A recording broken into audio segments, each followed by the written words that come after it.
All right, hey everyone, let's jump into something kind of personal, maybe even a little controversial today. We're going to be talking about sex before marriage, and I found this really interesting podcast that had some really great points about it. And in this deep dive, we're going to try to share with you all the different sides of it, all the different perspectives on it from the people who are talking on this podcast. Yeah, and it's kind of cool because they go beyond just the typical should you, shouldn't you kind of debate, and they get more into how it affects your relationship, both the good and the bad stuff. Yeah, and there was a guy and a girl talking on the podcast, and it was interesting how they both had their different takes on it. The guy started off by saying that sex can actually make a couple closer, which, I don't know if I agree with that or not, but I thought that was an interesting way to kick it off. He used the phrase build intimacy, which I don't know. Well, I think a lot of people believe that, and I think that when you share these experiences with someone, especially ones that are really personal, I think they can, make you feel closer to the person. But the woman on the podcast pointed out that, for a lot of women, sex is super tied up with their emotions. It's not just a physical thing for a lot of women. It's about trusting someone and letting them see you and be vulnerable with them. Yeah, that's a good point. I hadn't really thought about it like that. And then they went on to talk about sexual compatibility, and that kind of ties into that whole emotional thing, right? The guy on the podcast was saying that it's kind of like a test drive before you get married. And I was like, okay, I get that. But then the woman was like, wait a minute, it's not just about whether the physical stuff works. It's about, are you guys on the same page emotionally? Totally, yeah. It's about, are you really connecting on a deeper level, or are you just kind of, going through the motions? Because you can't really fake that kind of connection, you know what I mean? Even on a test drive. Right. So someone listening right now might be thinking okay, I get all that, but what are the good things about having sex before marriage? What were some of the pros that they talked about in the podcast? So they both thought that having sex before you're married could actually help you guys set realistic expectations for what your life is going to be like once you're married. It's kind of you get to see what it's really like to be with this person day in and day out, not just the honeymoon phase when everything is perfect and romantic. So you're saying it's you kind of get to see behind the curtain a little bit, right? You see the good, the bad, and the ugly, and then you can decide if you can handle all of that together. Exactly. And that can actually make your relationship stronger. Yeah. Because you're tackling those challenges together and figuring it out as a team. Right, because every relationship has challenges, right? But it's how you deal with them that really matters. Okay, so we've talked about some of the possible good things, but we got to talk about the other side too, right? What are some of the downsides that they brought up on the podcast? What are some of the risks? Well, the woman on the podcast was really passionate about the fact that it can mess you up emotionally if you're not careful. So we should probably get into that, huh? Yeah, definitely. Let's talk about that. This is where things get real. Okay, so basically, sex can create a really strong emotional bond between two people, but if one person is way more invested than the other person, it can lead to a lot of heartbreak and drama. So it's super important to be honest with yourself and with your partner about where you stand and what you're looking for in the relationship. And the guy actually agreed with that. He said that sometimes even guys can get really attached after sex, even if they weren't expecting to. So it's definitely not just a girl thing. Right. It can happen to anyone, and it can be really confusing if you and your partner are not on the same page about the future of the relationship. Are you guys just having fun, or are you looking for something more serious? This reminds me of something a friend of mine said once. She said, sex is like super glue for the heart. You got to be careful who you use it on, because you might end up stuck with someone who doesn't feel the same way about you. Whoa, that's a good one. And that's why it's so important to really think about who you're choosing to be intimate with and what it means to both of you. Okay, so we've got the whole emotional roller coaster thing, but what are some other potential downsides that we should know about? Well, the woman brought up this idea that having sex can sometimes lead to these messed up expectations in a relationship. If one person feels super close after sex, they might think the relationship is more serious than it actually is. So it's like you could end up wanting a deeper commitment than your partner is ready for, and that could lead to resentment and arguments and all sorts of bad stuff. Yeah, exactly. It's so important to have those conversations about where you both stand in the relationship and what you want for the future. And it's okay if you're not on the same page, but you got to talk about it, you know? Can't just pretend that everything is fine when it's not. Okay, so we've got the emotional stuff, the expectation stuff. What else? Well, they both mentioned that sex before marriage can be a big deal in some cultures and religions. They didn't really get into it too much, but it's something to be aware of. Right, because even if you personally don't have a problem with it, your family or your community might have totally different views, and that can create a lot of pressure and tension. For sure.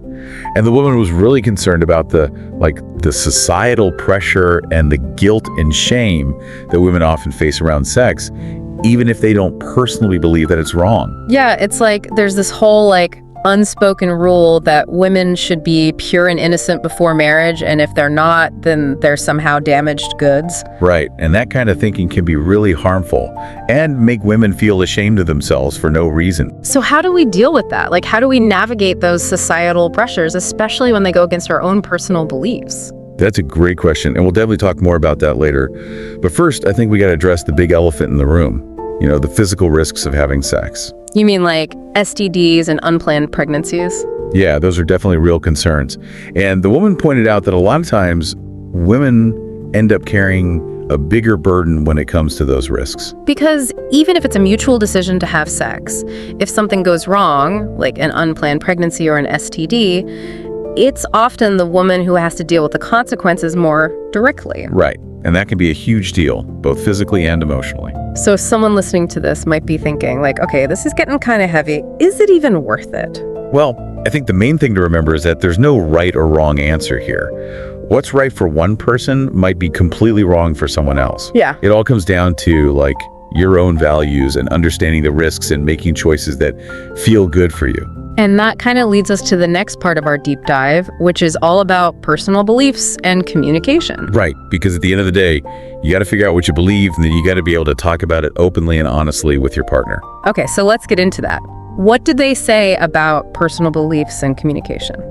Well, the guy on the podcast was pretty upfront about it all being about what you choose to do. But the woman, she really emphasized how important it is to talk about stuff. She basically said that all relationships, whether you're having sex or not, they need to be built on honesty, really talking about what you want and your boundaries and, just how you feel about things. Yeah, that's so true. I was just reading something the other day about how so many problems in relationships come from those things that we don't say out loud. We just assume our partner knows what we're thinking, but that's almost never the case. It's we expect them to be mind readers or something. And when we're talking about something as, intimate as sex, those unspoken expectations, they can really blow up in your face. Yeah. That's why you have to talk about it, even if it's awkward, even if you'd rather do anything else. I think that's what scares people, right? They don't want to rock the boat. They're afraid of fighting. But what if disagreeing is actually a good thing? What if it's a way to actually understand each other better and figure out a compromise? That's such a good point. It's instead of seeing conflict as this bad thing, what if we saw it as an opportunity to grow closer? And when it comes to sex, being able to really talk about what you like and what you don't like and what you're afraid of, that's how you make it a good experience for both of you. It's funny because they both said that no matter what you believe about sex before marriage, being able to talk about it honestly is super important for any relationship. Oh, for sure. It's you have to forget all those assumptions and all those things society tells you and just have a real conversation. Yeah. What are you looking for? Where do you draw the line? What does commitment mean to you? These are big questions. Yeah. But you got to answer if you want to build something that lasts, And those conversations, let's be real, they're not always easy. It can be awkward to talk about sex and you might feel vulnerable and yeah, you might even disagree. But I think what they were saying is that those are the conversations that really matter. Absolutely. Yeah. Sometimes you have to go through something uncomfortable to get to the good stuff. And by being willing to, have those hard conversations, you're showing respect for yourself and for your partner. Yeah. And that's what makes your relationship strong. So I guess the big question is there a right answer when it comes to sex before marriage? Should you or shouldn't you? I don't think so. And honestly, that's what I loved about this deep dive. They showed that there are so many different ways to look at this, so many different experiences. And in the end, it really is a personal choice. You're right. There's no magic formula. It all comes down to what you believe and being honest and understanding your partner. Exactly. And even if you decide to wait, that doesn't mean you get to skip those conversations. In fact, they might even be more important, because you're trying to navigate a relationship with a different set of rules. So basically, no matter what, you got to talk about it. That's it. And maybe, just maybe, it's the talking that's the most important part, like even more important than the decision itself. Whoa, I like that. It's like the journey matters just as much as the destination. Exactly. And in this case, that journey of talking and figuring yourself out and really connecting with your partner, that can be pretty amazing no matter what you decide about sex. I think that's a really good point. But it makes me think about something else. Like, how much does society, play into all this? We've talked about what we believe in talking to our partners, but it feels like there's all this other stuff out there, like what our families think, what our culture says, all those expectations. It's hard to ignore all that. Oh, totally. That's actually something that really stuck with me from the podcast. It kind of touched on it, but it's a huge point. We think we're making these choices about sex and relationships, but how much of it is really just us? How much of it comes from all the messages we've heard our whole lives, from our parents, our friends, TV, movies, everything around us? It's like we can't really escape where we come from, right? Even if we try to be different, all those rules are still there in the back of our minds. It's like if you want to understand a fish, you got to think about the water it swims in. You can't just take it out and expect it to act the same. And for us, that water is like all the stuff our culture tells us about sex and love and all that. So, how do we even start to figure that out? It feels like some of that stuff is so deep down, we don't even realize it's there. Yeah, it's tricky. But I think the first thing is just noticing it. Paying attention to all those things we believe about what's right and wrong when it comes to sex and relationships. And then asking yourself, where did that idea come from? Is that really what I believe, or is that just what I've been told? So it's like having those honest conversations, but not just with our partner, with ourselves too. Right, really getting to know yourself and where your beliefs come from. Yeah. Because once you start questioning those things, you can start to break free from all those expectations that might be holding you back. So it's not about throwing out everything our culture says. It's more about finding that balance, right, between where we come from and what we believe as individuals. Exactly. And I think that's a really important thing to remember. As you figure out all this stuff about love and sex and relationships, don't forget to think about the bigger picture. Question things, challenge those expectations, and most importantly, listen to your gut. I love that. It's like, at the end of the day, we get to choose what we believe and how we want to live our lives, even when it comes to something as personal as sex. Totally. And by having those conversations with ourselves, with our partners, even with our culture, we can create something really special, something that feels real and true. This has been such a great conversation. Thanks for diving into all this with me. And to everyone listening, we hope this has given you some new things to think about and maybe even encouraged you to have some of those important conversations.